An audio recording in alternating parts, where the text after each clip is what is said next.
Balma oni wula oni balma kero rasbach obe haketo obe yafama baro adumante andabi abeni ngase wakati la nawe manga menoro chama dusukumbe pampan chama be joro ngane note ni sekanye dongo do anga boka foko alhamdulillah ni miri na nyuma ni kewale nyuma kera faso kono mu me se ka beni soja ka be jigida faso kan ka do farashi ka parce que jatige fana bana mi ni a fraka jugu an ye kibaru ya me kibaru ya an tunta do ka sera ni hakela n'aw ban sui kosobe radio sans fait et réseaux sociaux sans fait mali kono bi abe ni ga san fla bo munu ga bara ye terrain sira ni oye araye ni chemin de fer u ka dusu kasi an tun caman bɔra n'a ye ka da sara tɛ kɛla bilen terrain o jɔra terrain kura min tun nana bɔ buwa fɛ élection ɲɛkɔrɔ a terrain a tununa aw ye u ka syndicat mankan mɛn an ka radio kan mais n ye layidu ta aw ye ka fɔ dossier ba bɛ k'a labɛn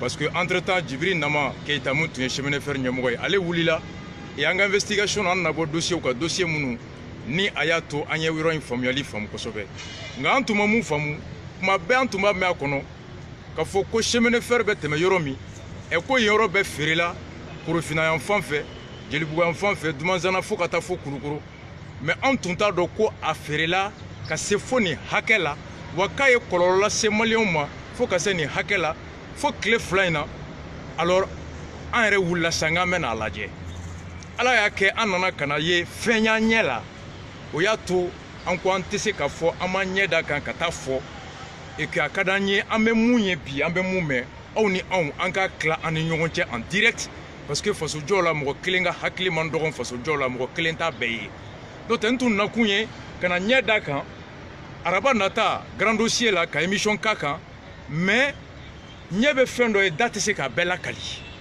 donc i ka fɛn dɔ yira a bɛ wolo mun na ala de b'o dɔn ala y'a kɛ an nana ka na a sotigi dɔw sɔrɔ yan an dabari banna yan'an ka kuma d'u ma aw ye so lajɛ dɛ n ye so de jɔlen so de filɛ k'a da filɛ mais dabarima yɔrɔ bɛ yɔrɔ min aw ɲɛ bɛ poto la kogo de nana ka jɔ ka da in bloquer pep ka so in ka condamner ka so condamner donc so in a jɔlen don aw ɲɛ b'a la carré a lotiselen don ka viabiliser donc da dɔ bɛ yan fɛ yan yɔrɔ in munna yan tun bilara a tigiw ye yan kɛ da ye munna parce que yɔrɔ in bɛ araye kɛrɛfɛ ani araye cɛ mètre 30 ɔ sariya ko mɔgɔ mɔgɔ n'i bɛ jɔ fossé belebeleba o ni so jɔyɔrɔ cɛ mètre 10 kɔ ye mètre 25 araye ye mètre 30 ni courant poto tɛmɛbaw bɛ yen o bɛ taa fo mètre 50 sariya de y'a bɛɛ fɛ servitude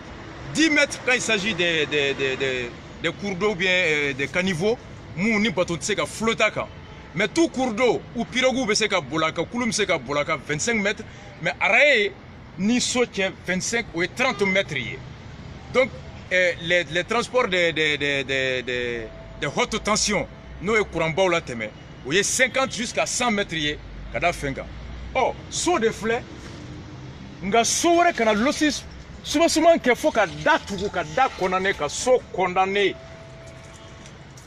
an dabari banna ala k'an sera sotigi an ye sotigi yɛrɛ sɔrɔ yan ni o ye kɔrɔ adama sidike dabalibanko don ne tun tɛ yan n tun bɛ tugu la n nana sɔrɔ gardien ye wele k'an to tugu la ko dɔw bɛ ka na ne ka so kɔfɛla jɔ yan ye servitude de ye so in bɛ loti an ma kuma mun titre foncier du service des domaines. Il y a une servitude de la rue ici, la rue là-bas, c'est un titre foncier. Plana. Plan flemolo. Nana, effectivement, nana soro. Oui, kogo jo kadam ne kuna ya fo ye fe kuna. Ube ka datugu. Yoro tibole bise ka ti plein yoro mi. Et il tise ka ti plein wa? Il tise ka ti plein. Il faut mo wele jiju be tribunal attends. Jiju be grève là. Vous profitez au fait que maçon ta kanabla 24 heures sur 24. Ni ko ibe magamina don nana kabena balikake uno tigi labana kata atawo policiso là 2 minutes après ubena yoro jon policiso sotiba policiso là. Donc on a pris un avocat pour que anga ban défend, on sait même plus où est où, quoi est quoi. Ube wole téléphone là kana procureur bu wole kana bunu kam naunta ube ta sotiba policiso là 2 minutes ube tlaka segin tun kana C'est là où on assiste kabako de do. Antese kado anga soda fait ne kelen tede ame mo tan wolon flabo dans les mêmes situations. John de Bekani, John de ni yoro fereta. Comment, selon les informations, commune un maire via un certain Bayini intouchable en République du Mali. Et intouchable. Akokuma ko intouchable do. Arabena kini sigiano. Bayini Sangare ani timité, un certain timité. Ou déjà instigateur oui. Ou bien ka solo titan papier ta la feuille. Papier à l'autorisation de construire qui c'est quel tal. Ka so jo mairie yere autorisation de construire ta la. A feuille ta la. Alors que mairie de kan kana yamaria di ka yoro jo. Autorisation ti à la amaye à la. On sera faux procureur ma. On sera jeune procureur d'homme. On est willa ka muso inwele. Commissaire wele. Ah commissaire musodi. Commissaire musodi que tout travail c'est sans ko para kanakeya. Donc ni avocat à mettre job. A une plainte déposée au niveau de la commune.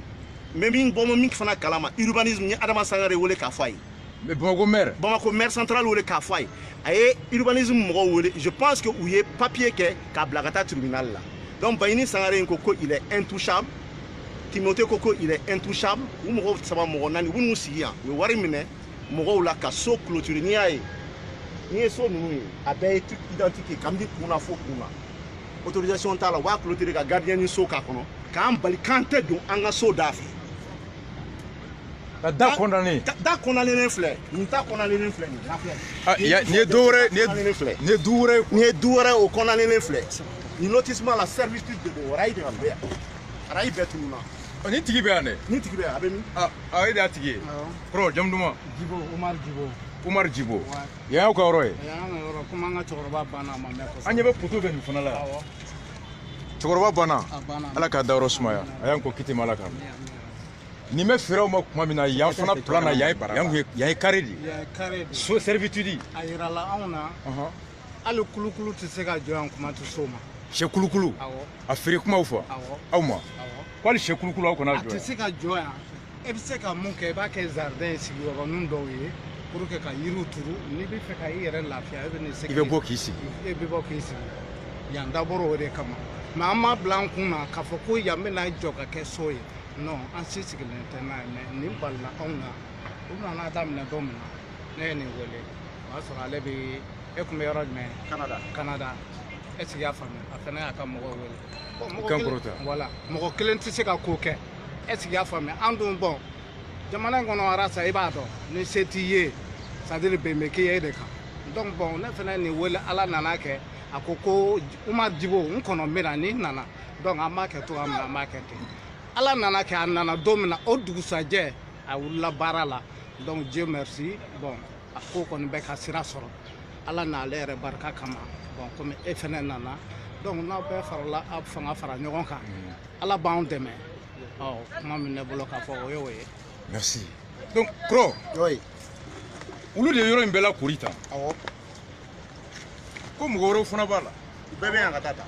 An y'a mɛn ko l'écrivain Bakar Kamia o fana ka mɔgɔ b'a la. O denmuso ka so naani bɛ nin ne ka alignement na ka taa u y'o ka so kɔfɛla bɛɛ jɔ. An bɛ taa i bɛ taa lajɛ u y'a bɛɛ jɔ papier t'u bolo maire ka titre papier kɔrɔ de b'u bolo u yɛrɛ b'a rempli k'a signer ka na an ka da tugu. A patron ba ko un certain Jakari Dia Sangare a bɛ commune 1 na nin bɛɛ conseiller de ye commune 1 na. Les conseillers. Ko fɛn tɛ bɔ a la u b'a la kori ni kuma u bɛ taa bailleur de fonds ɲini ka na n'o ye sɛnparalakaw ye u bɛ t'olu de ɲini ka na n'u ye yɔrɔw la kori ni kuma ma bɔ a la u bɛ sɔrɔ k'a feere ka papier k'a la k'a daminɛ kun na a filɛ lotissement papier plaque kisɛ kelen tɛ de kabini yan fo yen fɛ u bɛ fo papier ta k'a kɛ fɛn tɛ bɔ a la fana. A fɔra ko yɔrɔ in tɛ jɔ ka da araye kan araye bɛ min. Ayiwa an ka taa araye lajɛ.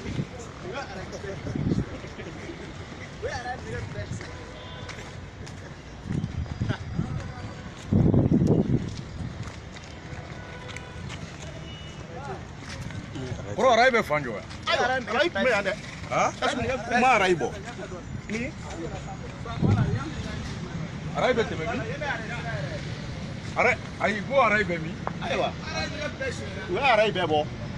U ye araye nɛgɛ. Araye tɔ nɛgɛ filɛ goudron sanfɛ pour i ka araye i bɛ goudron de. Buwa ka araye. Fara bɔ a la bɔ. Araye bɔra. Fara bɔ a la bɔ e kɔrɔkɛ.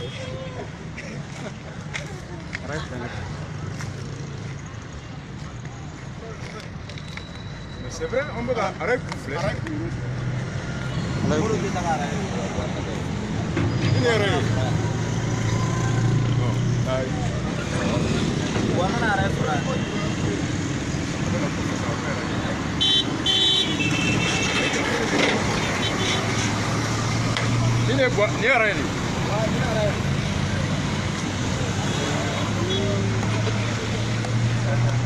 Moro kita arrête tigara ka boy.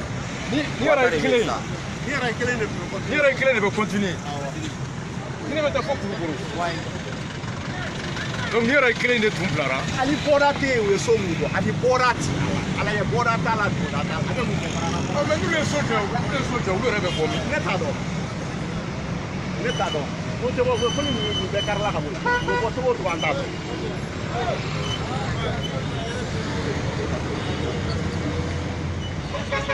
Nama wuli ni bɛ se ka kɛ boye Arrête bɛ dan.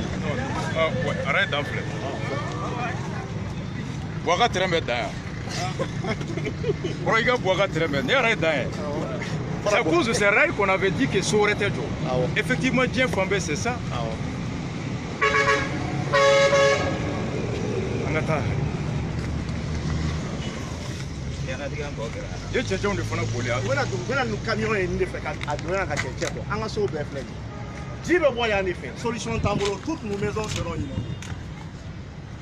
Toutes nos maisons seront inondées. Donc balimaw an jɔlen filɛ arayi place la arayi kɔni aw yɛrɛ kɔni ɲɛ b'a la terrain hali denmisɛnnin terrain tɛ se ka boli yan bilen.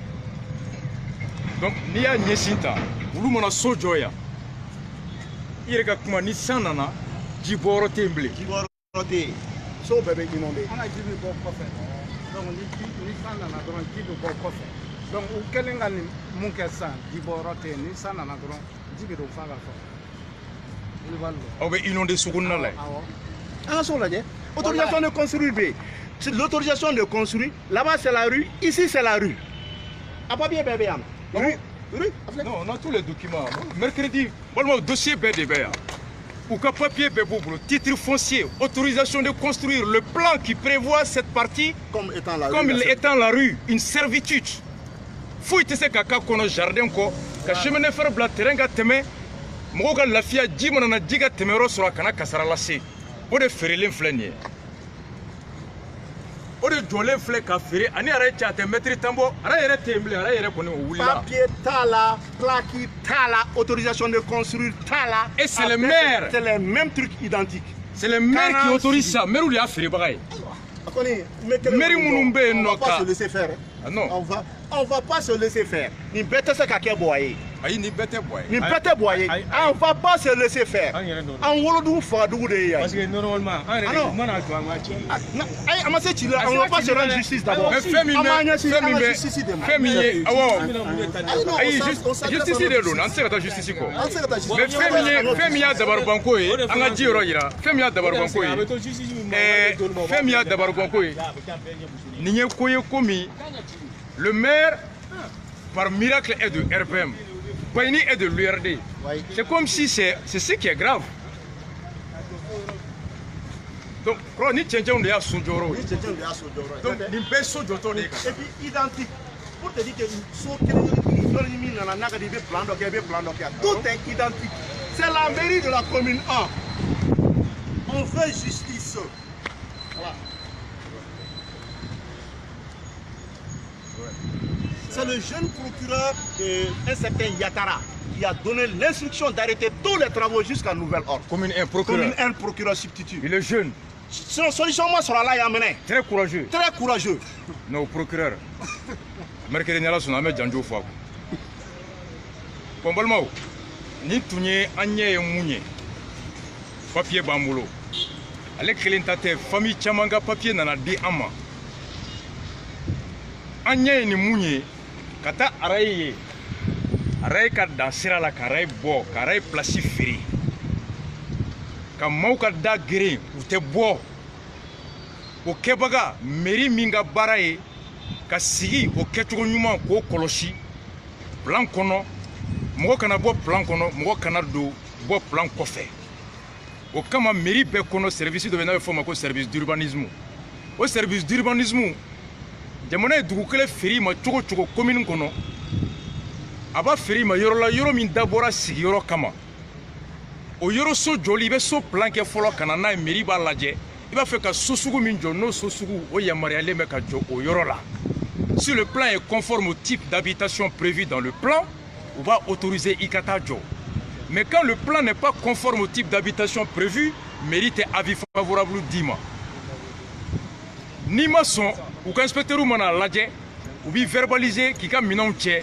alors ka taa n'a ye o tɛ sanction pénale bali o tɛ foyi bali mais maire yɛrɛ ka wuli ka na ka yɔrɔ feere ka tila k'u sigi ka joli kɔlɔsi permis t'a la titre t'a la autorisation t'a la maire min y'a kɔlɔsibaga ye n'olu yɛrɛ kɛra nin kɛbaga ye o maire fana ye jɔn ye komi ni e maire ye RPM ye komi ni e maire ye RPM ye o conseiller min fana tɔgɔ b'a la n'o ye Bayini ye o ye URD ye. Est-ce qu'aujourd'hui nous sommes victimes de la coalition de la majorité de RPM et de l'URD contre les citoyens et pour violer les lois? Au Djabi Bedi mercredi souffert. Soumaïla ko boamata. URD ko boye jamana tali chouin. Ou ko boama saria bateau. Ou ko boaka saria bateau. Soumaïla reka parti ka la sigi de. Orebe sheita kani sigi. Ko piamu njamba ke. Oh, ni Soumaïla te bayni ndo aba do mercredi do. Ni malion te bayni ndo uta do nere bayni to mede. Ne bayni me élection communale na to. Mauko makabeta jidi misiri wono. Kabeta nyodi frija bagatoma. Ko bayni me ka falawla do. Ko bayni kabe hine. Ure ko bayni re to ni bayni do ki ye hine. Effectivement on est dans meeting na. Ko fina terenga bayni tumbe ado. Are ne foni boyani ni sojae. Oh, bayni nga o wari saraka mbebo bangon na obebo degunde la wa. Bangoni na bayni e hineto moye nga yanno bayni e bingali kelae. C'est ça le truc. O de ben d'abord. O bangoni ni ko bayni sangare bangoni kono e mo nyumando bayni me do mawjigi koro bayni me hine bayni me ta o bayni ga hine worbe bomi. O de question flé. Terenko o ne d'abord pas. Aray de wulila kafiri. Jiye jamana o jamana. A jamana soro chama. Amina na voyage bebeke avion effet train ani bateau o de daka nogoni moyen de transport be ni tra États-Unis ibe terrain yi nyela ka terrain siraw yi nyela ibe ala kalini haramaden de agla France Canada partout u ka minan ka da nogoya o ye minan ta songo daka nogon minan ta songo daka nogon ka da minan ta fin o songo ka nogon bateau ani chemin de fer minan fen fe be tobu bara a minan kemo keme Bichegi meta bateau ni chemin de fer de la. O de ato minan daka nogoy. O de yoro suya nyogona, o de uka économie a vitalité ka se ka tanye fe. Anwa chemin de fer jora ya. A kolola li sini dugu do ba ko na rebe bo jo. An wula tege sira dala amado mundu. O boa na to ko nye terrain kura nati. Aw be ya etele la. Boaga terrain bora ka peinture. Chemin kita terrain, ka terrain. Oh, abu mabe boli sans faire ya. Ukara chemin de l'air de chemin de terre contemplé parce que aray wulila. Boaga chemin de fer kera chemin de l'air de abe boli fier de la parce que chemin de fer o koro ka be boli nege ka nege be wulila ka abe boli mi. O tere metami un pays sous-développé comme le Mali, un pays enclavé Koroji Tambara. Anga fen kemo keme abishigi mbebo kofe.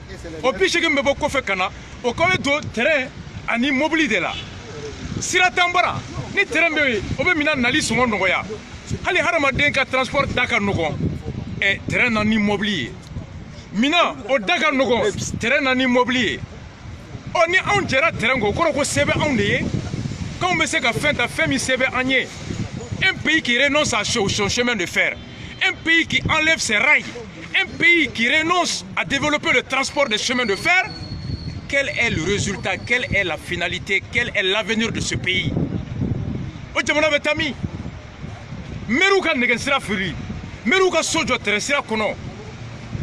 Quand le gardien de la loi devient le plus grand violeur de la loi, donc en kera jungli de, au kera sans loi de, au langouest que Mali be imblé, mais kura fo chukomi, Mali be jo, wa chete Mali tom ko boloble au bana.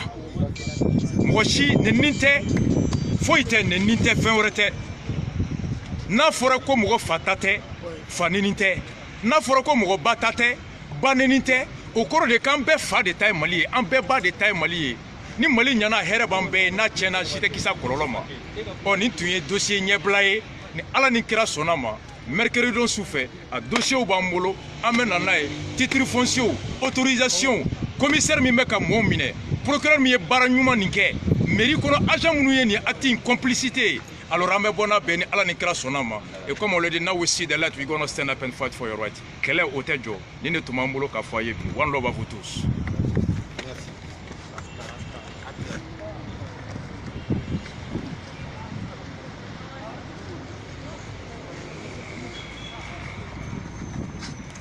Lama kuma ne men mere fakam